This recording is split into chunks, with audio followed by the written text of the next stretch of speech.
Welcome to the first Infinite Universe Navigation Simulation test.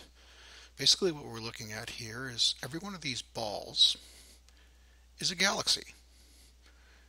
When we zoom in and move towards the galaxy, it explodes into stars and planets and guess what? Other galaxies that I can move towards, and they expand into other galaxies with infinite galaxies within them, and if I move away they shrink down to little balls of galaxies. If you notice, the further away I go, the dimmer they get, because truly, and I scroll all the way out into the universe view, this is a true 3D space. See that? Every one of these objects is an infinite number of galaxies. So imagine, if you will, that every one of these balls is a sector you can travel to. And you can go from sector to sector just by moving, as opposed to jumping. It's basically an infinitely scrollable 3D universe. And if you look at the bottom, as I move around, you can actually see the sector coordinates, actually the universe coordinates moving.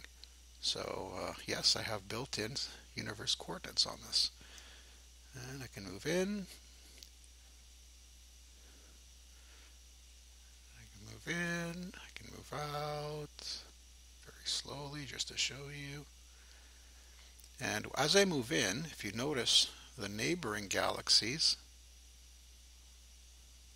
are still visible. See that? See, I'm just scrolling left and right now. If I scroll away from this galaxy, it shrinks down. And I can see the neighbor. If I scroll away and in, and obviously the frames per second is actually very, very high, even though I have an infinite amount of these things.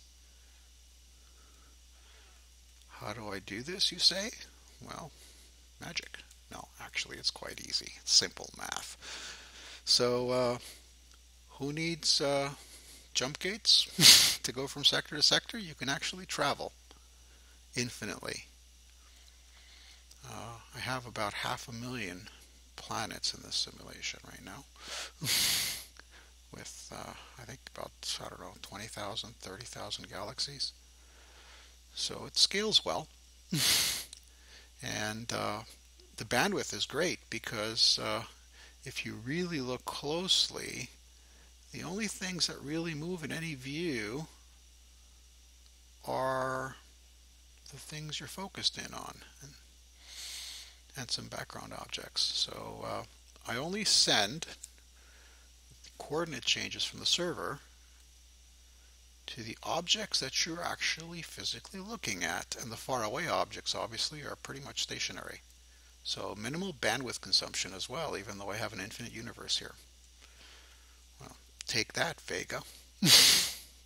Hope you enjoyed, and if you do like this kind of system as opposed to our old sector view crap with jump gates, let me know, and we can introduce this on the Final Frontier Universe Navigation System. Take care.